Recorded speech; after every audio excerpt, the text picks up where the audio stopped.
Hello, America, and to our friends around the world, greetings. Welcome back. This is a bit of a departure as I've been experimenting with AI videos and incorporated with an overlay on the chickens development with some shots of the cats. This is something that's been on my mind for a little while. A little background, I do everything I can to keep myself away from commercials. I don't like monopolies. I think, though, the war on monopolies has failed because of all the video streaming platforms dramatically escalating their prices. Physical media is where it's at because it doesn't get delisted, deplatformed, altered, edited, whatever, censored.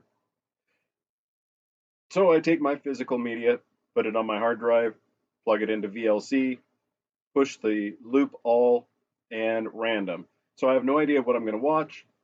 It just plays through when I'm in the mood for something recreational. At one point, both Star Trek 3 and Search for Spock and Star Trek 6, The Undiscovered Country, have been in the queue and have played through. And it got me thinking. There's a line that's uttered in Star Trek 3 that years ahead of its time seems to predict this very event of the Excelsior witnessing the decimation of the mining moon of Praxis, which was for the Klingons their chief energy production facility.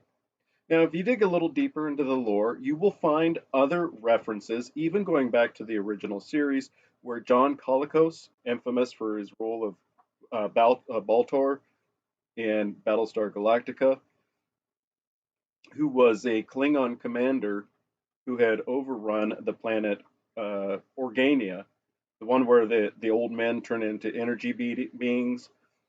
And he makes a comment about needing to needing to have conquest in order to keep their supplies, you know, you know, at the right level.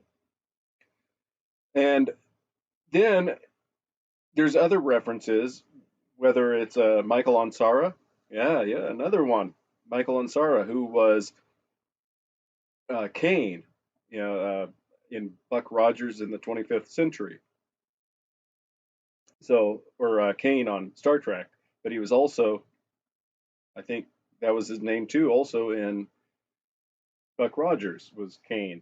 I could be mistaken, but it doesn't matter. It's just it's amusing that these guys, both John Colicos and Michael Ansara, did did stints on all these other sci-fi dealy whoppers, and then William Campbell was both the Squire of Gothos and the other Klingon, the one on the space station with the tribbles, right?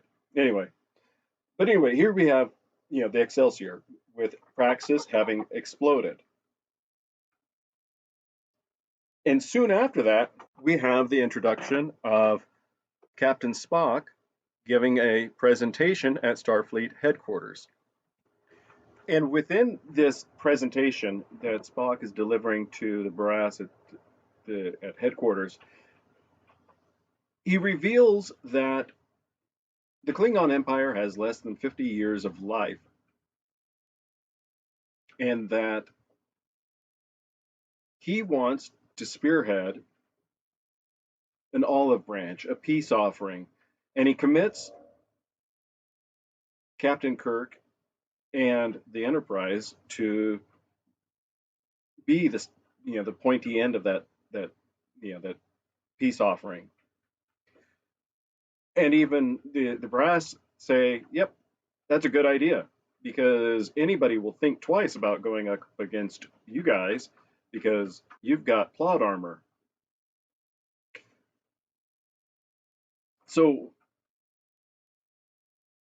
Kirk, being upset, calls Spock out on it after the meeting has adjourned, and Spock says to him, "But the Vulcan ambassador, Yeah, yeah, yeah. I know who your dad is. You know, knock it off.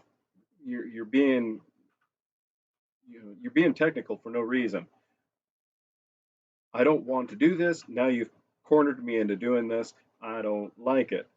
But that's a whole separate aspect. It's the fact that Spock and his father, the Vulcan ambassador, both went to the Klingon Empire and began the peace negotiations. But with everything that we've seen in our own world, take, for example, if you haven't followed it, I'm sure that you can find other sources that will bring you up to speed on it. These various legislative acts, these overwhelming omnibus packages or uh, authoritarian uh, rights depriving legislation. The Patriot Act is a common example.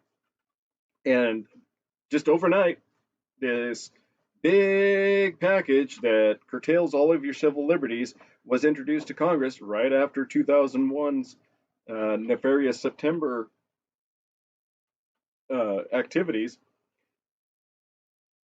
So, in a similar manner, how long did the Vulcans know that the Klingon Empire was bound to fail?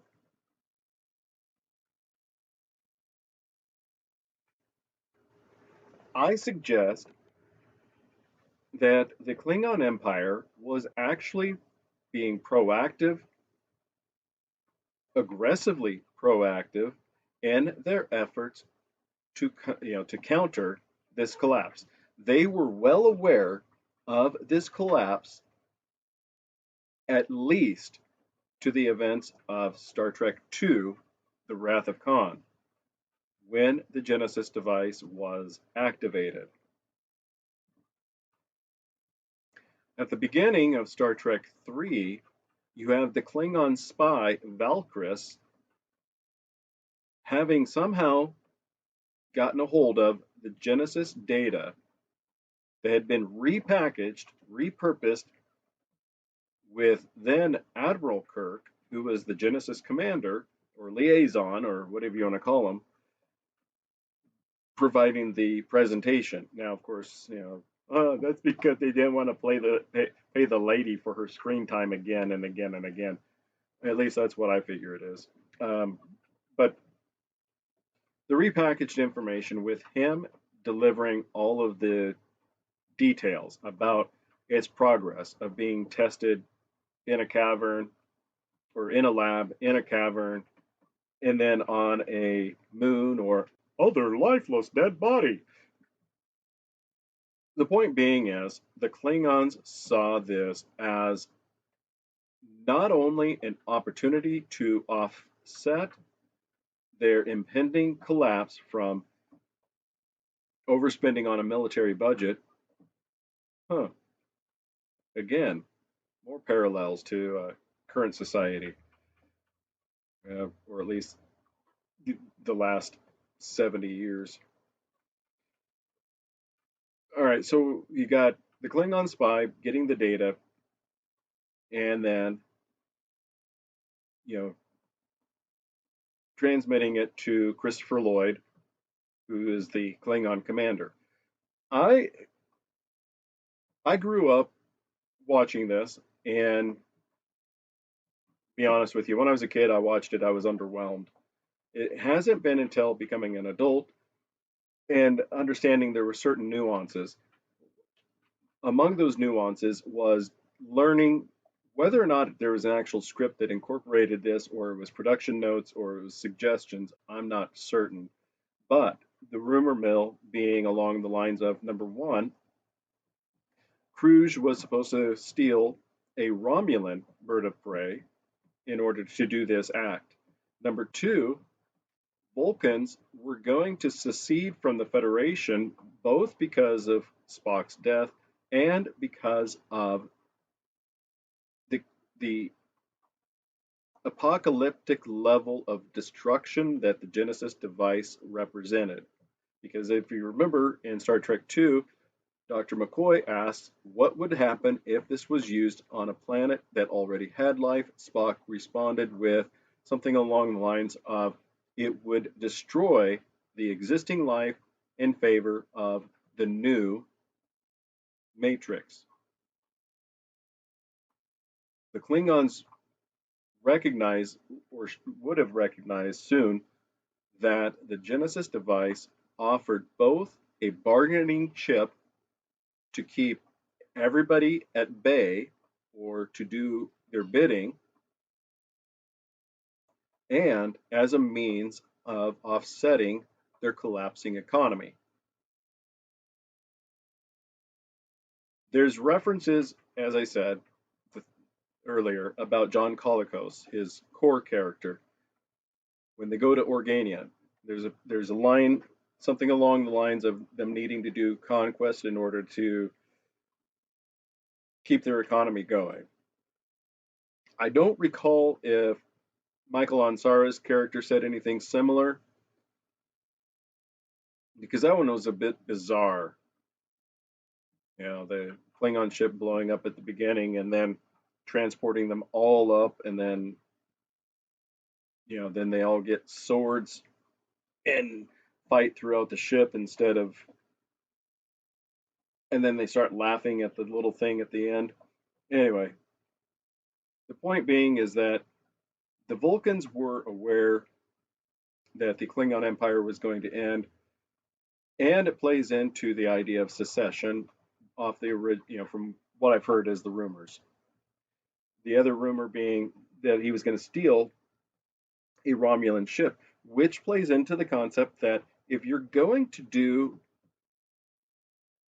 an act of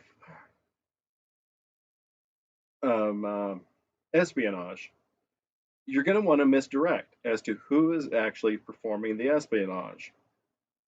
So why not take an adversary's equipment, use it,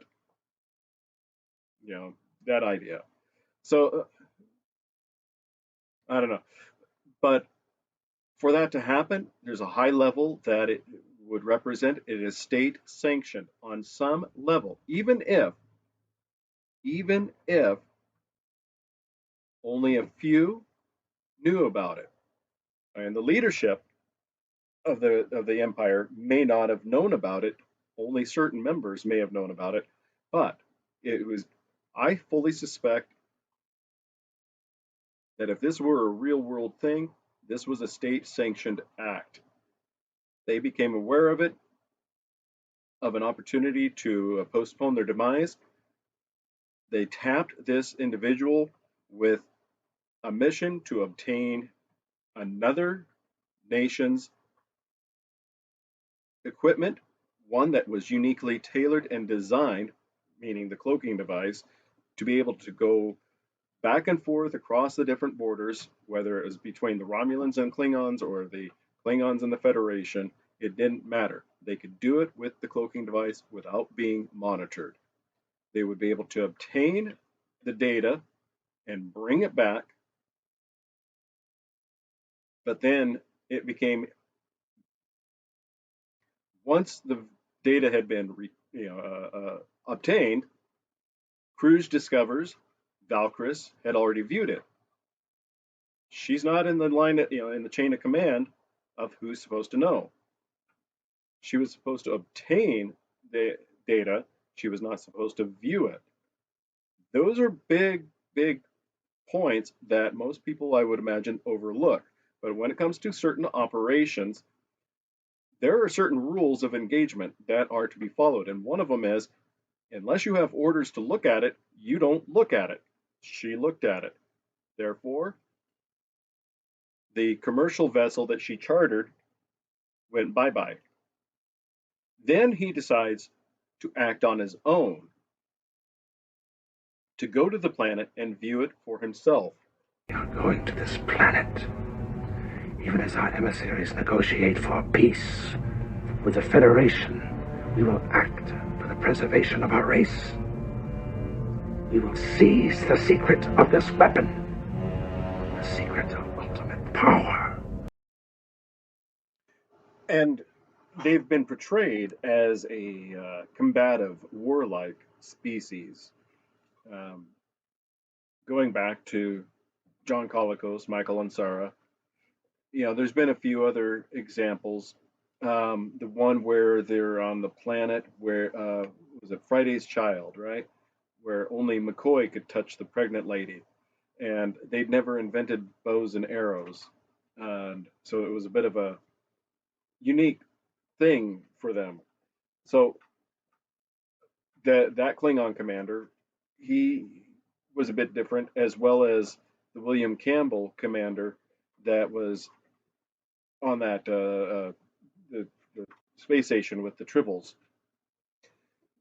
But Michael Ansara's and John Colicos's Klingon commanders were more belligerent, more aggressive, more hostile, keeping in line with the future interpretations of them being a warlike species.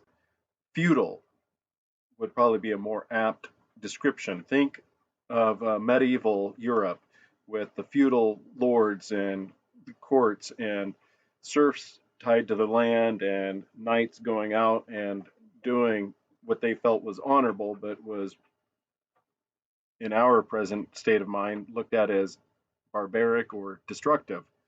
Not all the time, but you know. So you've got the first opportunity they've got. What do? They shoehorn themselves into it. They came to the Federation, to Earth, to say, give us Admiral Kirk. He did a bad thing. They never discuss their economic woes, which prompted the Espionage Act to begin with. They don't even disavow, or at least not directly, they don't seem to disavow the actions taken by the Klingon crew that led to all of the events of their demise. They're there just strictly as a distraction. Look over here and look at us, you know, throwing confetti at this direction. Pay no attention to the paint splatter that ruined the set over on this side. It wasn't, and even after the introduction, it wasn't until after the Vulcan ambassador Sarek, Spock's dad, walks in and starts directly challenging the Klingon ambassador. It was your people who did this action, which cost the lives and the ship and all hands being lost of the Grissom. It was your people which ended Kirk's son. It was your people who crossed the border. Doesn't address the cargo ship, commercial ship that had been chartered, but all these other points were swept under the rug because they wanted a full distraction from the idea, from it being a state sanctioned espionage act. Just as Sherlock Holmes said in, what was it? Was it The Hound of the Baskervilles? You know, in what of the barking dog, of which the response was, there was no barking dog. Exactly. What isn't being said is just as important as what's being said. And it doesn't matter if it's intentional in a movie or if it is in real life. How things are said, what things aren't being said, are just as important as the actions and words that have been taken and spoken. And it is my opinion, whether it was intentional or not, and I wouldn't be surprised if this wasn't intentional. It was just accidental.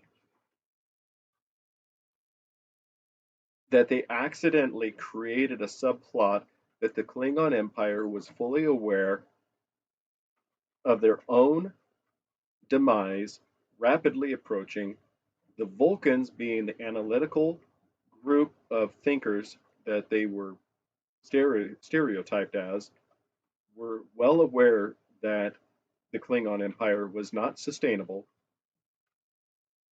and that they would start taking more aggressive actions in order to postpone the inevitable fall.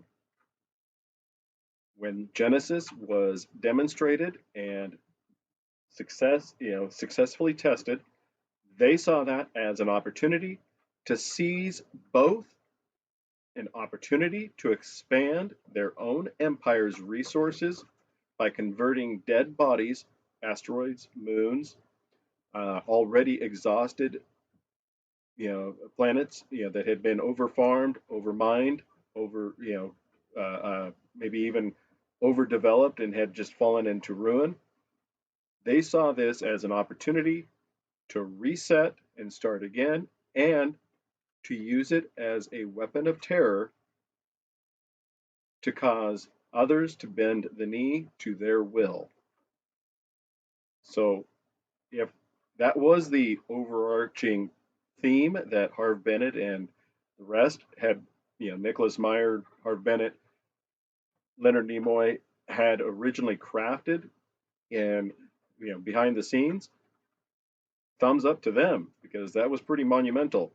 If it wasn't, yeah, I don't know. It was just something I got to thinking about and I was fascinated. Let me know what your thoughts and opinions are. Were you originally underwhelmed when you saw it in the movie theater in the 80s? Do you still have your Burger King commemorative glass with Kirk and company looking up at the destroyed Enterprise? Thanks for entertaining my midnight musing. Have a great day.